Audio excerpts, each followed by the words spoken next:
வணக்கம். Hitech transformer Coimbatore. எங்களுடைய another product வந்து டிஜிட்டல் ஸ்டெபிளைசர். இதனுடைய கன்ஸ்ட்ரக்ஷன் பார்த்துக்கலாம். இது வந்து டிஜிட்டல் ஸ்டெபிளைசர். ஒர்க்கிங் ரேஞ்ச் வந்து பார்த்தீங்கன்னா, இன்புட் வந்து 141 இருக்குது. இதிலேயே வந்து நான் இண்டிகேஷன் கொடுத்துருக்கேன். ஃபஸ்ட்டு ஒன் வரும் பாருங்கள்.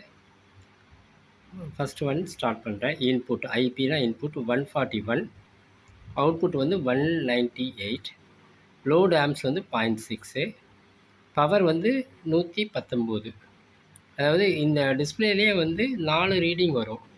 இன்புட் வோல்ட் எவ்வளோ வருது, அவுட்புட் வோல்ட் எவ்வளோ வருது, எவ்வளோ கரண்ட்டு கன்சியூம் பண்ணுது, அதனுடைய டோட்டல் பவர் வந்து எவ்வளோ இருக்குது. இது 4மே இதில் வந்துடும்.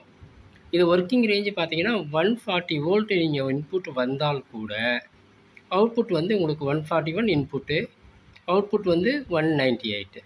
இது வந்து இன்னொரு மானிட்டர். இது வந்து நாங்கள் செக் பண்ணுற மானிட்டர். அதுலேயும் பார்த்துக்கலாம். மேலே இருக்கிறது வந்து 140, கீழே இருக்கிறது வந்து 196. இது வந்து பார்த்திங்கன்னா ஃப்ரிட்ஜ் ஸ்டெபிளைஸ்க்காக பண்ணியிருக்கோம். 1 கேவி, அதாவது இந்த 1 கேவி கரண்ட் கன்ஸ்ட்ரக்ஷன் எடுக்கிற இடத்துல இது தேவைப்படும். ரொம்ப லோ வோல்டேஜ் இருக்குதுன்னு சொன்னால் அந்த இடத்துல இதை யூஸ் பண்ணிக்கலாம். இன்புட் வந்து 139, 140 அந்த மாதிரி வரும். அது வரும்பொழுது அவுட்புட் வந்து உங்களுக்கு 199 அது வந்து வெளியே வந்துடும். இது இன்டர்னல் கன்ஸ்ட்ரக்ஷன். இது வந்து போர்டு, ப்ரோக்ராமல் போர்டு. இதுக்கு வந்து T relay 30 amps T relay use பண்ணியிருக்கோம். ஸோ ரிலே கம்ப்ளைண்ட் வராது. இது வந்து கொரோனாவுக்கு பிஃபோர் வந்து நாங்கள் ப்ரொடக்ஷன் நிறைய பண்ணோம். அதுக்கடுத்து ஸ்லோவாக இப்போ ஸ்டார்ட் பண்ணியிருக்கோம். இது 140லேருந்து ஒர்க் ஆகும். இது ஒவ்வொரு ஸ்டேஜாக பார்க்கலாம். இப்போ வந்து இங்கேயே பார்த்துக்கலாங்க. இப்போ இன்புட் வோல்டேஜ் வந்து நான் கொஞ்சம் கொஞ்சமாக ரைஸ் பண்ணுறேன். இங்கே வந்து வேரியாக் இருக்குது. இந்த வேரியாக் மூலமாக வந்து இன்புட் வோல்ட்டை வந்து வேரி பண்ணிக்கிறேன். இப்போ வந்து உங்களுக்கு இன்புட் வோல்ட் வந்து 140ல் இருக்குது. இன்புட் ஐபி 140 இருக்குது. நான் கொஞ்சம் கொஞ்சமாக இன்க்ரீஸ் பண்ணுறேன்.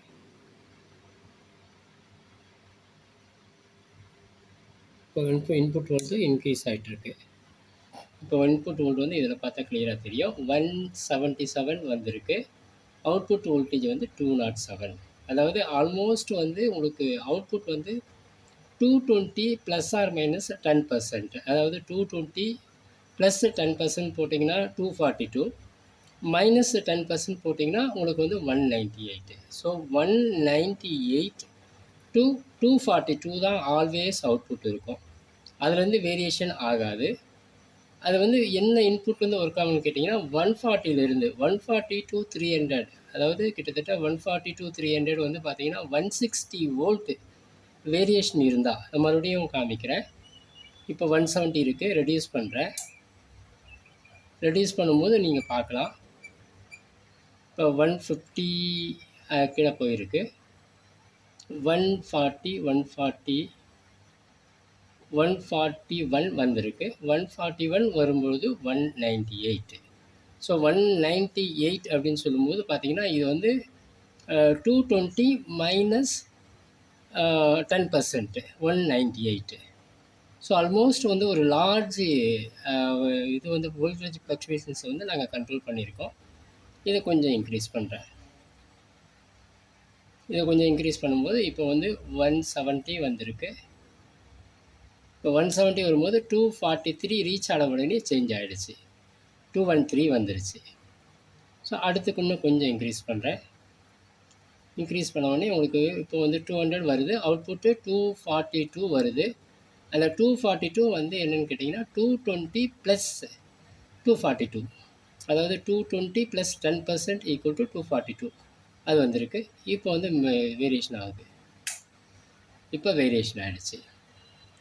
இப்போ வந்து 210 இன்புட் என்ன வருதோ அதுதான் அவுட்புட்டு. அது வேரி ஆகிட்டுருக்கு. இப்போ மறுபடியும் கொஞ்சம் கொஞ்சமாக இன்க்ரீஸ் பண்ணுறேன்.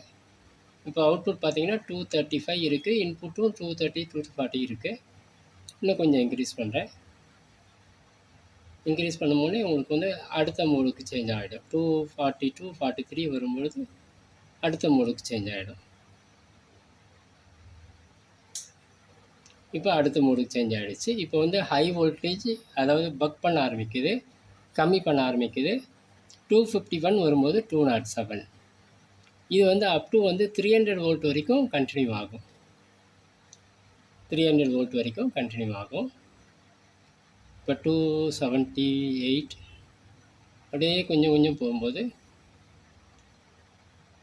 290 வந்திருக்கு, 243 வந்திருக்கு. இப்போ வந்து 300 வந்துருச்சு.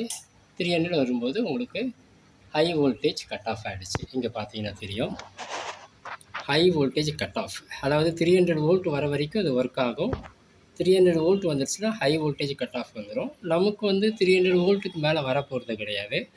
ஸோ ஃப்ளக்சுவேஷன்ஸ் தான் இருக்கும். 240 ப்ளஸ் வந்து 20% ஆர் 240 மைனஸ் 20% ஆர் 25%. அப்படின்னு பார்க்கும்போது பார்த்தீங்கன்னா உங்களுக்கு 220 20%னா ஒரு 44 வோல்ட்டு, 260 270 அந்த மாதிரி வோல்ட் வரும். 300 வோல்ட் வராது. 300 வோல்ட் எப்போ வரும்னு கேட்டிங்கன்னா, மழை காலத்தில் உங்களுக்கு வந்து phase to phase line short circuit ஆகும். அப்போ வந்து 440 ஆகும். அந்த ஒரு கண்டிஷன் மட்டும்தான் வந்து 440 வருமே தவிர, மற்ற டைமில் 440 வரவே வராது. அதாவது டிரான்ஸ்ஃபார்மர் டிஸ்ட்ரிபியூஷன் பாயிண்ட்டில் வந்து உங்களுக்கு tapping variation or load variation அந்த மாதிரி வரும்பொழுது, மேக்ஸிமம் நம்ம இந்தியன் கண்டிஷன் வந்து 25% வந்து நார்மல் வோல்டேஜ்லேருந்து வேரியேஷன் ஆகலாம். Or accidental phase to phase மழை காலத்தில் இது ஆகும்போது மட்டும்தான் வந்து உங்களுக்கு 300 வோல்ட்லாம் வரும். ஸோ அப்போ வந்து நம்ம 300 வோல்ட்டு வரைக்கும் மேக்ஸிமம் நம்ம கான்சன்ட்ரேட் பண்ணால் போதும். 300 வோல்ட் வரும்போது ஹை வோல்டேஜ் கட் ஆஃப் இந்த மாதிரி வந்துடும். வரும்பொழுது பார்த்திங்கன்னா உங்களுக்கு வந்து அந்த சேஃபர் சைடு நம்மளுக்கு வந்து வந்துடும். அந்த 300 வோல்ட்டுக்கு கம்மியாக இருக்கும்போது உங்களுக்கு வந்து நமக்கு ரிக்வயர்டு வோல்ட் வந்து 220 ப்ளஸ் ஆர் மைனஸ் 10% அந்த ரேஞ்சுக்குள்ளேயே நிற்கும். அதுக்கு அதிகமாக போகாது. இது வந்து பார்த்திங்கன்னா ட்ரான்ஸ்ஃபார்மர் வந்து 1 kVA இது மல்டி பர்பஸ் எதுக்குன்னா யூஸ் பண்ணிக்கலாம். பட் இதில் வந்து நான் டைம் டிலே வந்து 180 செகண்ட்ஸ் கொடுத்துருக்கேன். இப்போ வந்து நான் ஹை வோல்டேஜ் கட் ஆஃப் இதுக்கு நான் வோல்டேஜை கம்மி பண்ணுறேன். வோல்டேஜை கம்மி பண்ணிட்டேன். கம்மி பண்ண என்ன ஆகுதுன்னு பார்த்தீங்கன்னா, உங்களுக்கு வந்து ஆட்டோமேட்டிக்காக ரீஸ்டார்ட் ஆகிடுது. இது வந்து 180 செகண்ட்ஸ் டைம் டியூரேஷன் இருக்கிறதால 180லேருந்து கொஞ்சம் கொஞ்சமாக கம்மி ஆகிட்டே வரும். 169 160 இந்த மாதிரி கொஞ்சம் கொஞ்சமாக கம்மி ஆகிட்டு ஒன்ஸ் வந்து 0 வந்த உடனே டைம் டிலே 0 வந்த உடனே ஆன் ஆகும். இது எதுக்குன்னு கேட்டிங்கன்னா, ஃப்ரிட்ஜ் ஸ்டெபிளைசர் ரொம்ப லோ வோல்டேஜில் இருக்கிற இடத்துக்கு வந்து பார்த்திங்கன்னா வேறு வழியே கிடையாது, எங்களுடைய ப்ராடக்ட் தான் வாங்கி போடணும். ரொம்ப லோ வோல்டேஜ் ஏரியாவில் இருக்கும்போது கண்டிப்பாக வேறு எந்த ஸ்டெபிளைசரும் ஒர்க் ஆகாது. ஏன்னா 140 வோல்ட்டில் வந்து மேக்ஸிமம் எல்லாமே வந்து 160 165 அந்த மாதிரி தான் கொடுக்கும். எங்களுடைய ஸ்டெபிளைசர் மட்டும்தான் 140 வந்தால் 200 வோல்ட் ரீச் ஆகும். ஸோ அந்த இடத்துக்கு தான் இது தேவை இருக்கும். மற்ற இடத்துக்கு வந்து நார்மல் ஸ்டெபிளைசர் போதும். நார்மல் ஸ்டெபிளைசர் 170 டிஜிட்டலில் இருக்குது, ஆர் நார்மல் ஸ்டெபிளைசர் இருக்குது, அதை யூஸ் பண்ணிக்கலாம். எங்கெங்கே வந்து ரொம்ப low voltage remote area low voltage இருக்கோ அந்த ஏரியாவுக்கு மட்டும்தான் வந்து இது தேவைப்படும். இதில் வந்து ஃபார் டிவி பர்பஸ் இருக்குது, வேறு டிஃப்ரெண்ட் பர்பஸ் இருக்குது. இந்த ஸ்டெபிளைசர் வந்து இப்போ 180 seconds time delay for refrigerator up to வந்து நீங்கள் 1 kVனா வந்து டபுள் ரேக் ஒரு 500 வாட்ஸ் உள்ள ரெஃப்ரிஜிரேட்டருக்கு யூஸ் பண்ணிக்கலாம். அது மாதிரி டிரான்ஸ்ஃபார்மர் கன்ஸ்ட்ரக்ஷன் ஹெவியாக போட்டிருக்கோம். ரிலேவை வந்து 30 ஆம்ஸ் ரிலே. ஸோ எல்லாமே ப்ரோக்ராமபிள் சர்க்யூட் நீட்டாக இருக்கும், எந்த கம்ப்ளைண்ட் வராது. 5 இயர்ஸ் வாரண்ட்டி கொடுக்குறோம். இதில் வந்து 5 இயர்ஸ் வாரண்ட்டி கொடுக்குறோம். மேக்ஸிமம் லைஃப் வாரண்ட்டி மாதிரி தான். ஸ்டெபிளைசர் ஒன்ஸ் கொடுத்துட்டோம்னா அதுக்கு அடுத்து வந்து நீங்கள் ரெஃப்ரிஜிரேட்டர்னால் வேறு மாற்றலாமே தவிர ஸ்டெபிளைசர் மாற்ற வேண்டாம். ஏன்னா ஃபாஸ்ட்டு 15 இயர்ஸ் ஹிஸ்ட்ரி இருக்குது எங்களுக்கு.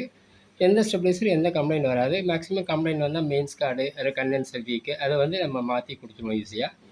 ஸோ இந்த மாதிரி ஏதாவது ஸ்டெபிளைசர் வேணும்னா என்னை கான்டாக்ட் பண்ணுங்கள். இது வந்து ஒன் ஆஃப் த மாடல் ரெஃப்ரிஜிரேட்டருக்கு யூஸ் பண்ணுற 1 kV ஸ்டெபிளைசர். அது 1 kV ஸ்டெபிளைசரும் பார்த்தீங்கன்னா உங்களுக்கு 140லேருந்து ஒர்க் ஆகும். 140லேருந்து ஒர்க் ஆகும். இந்த மாதிரி ஸ்டெபிளைசர் வேணும்னா என்னை கான்டாக்ட் பண்ணுங்கள். தேங்க்யூ.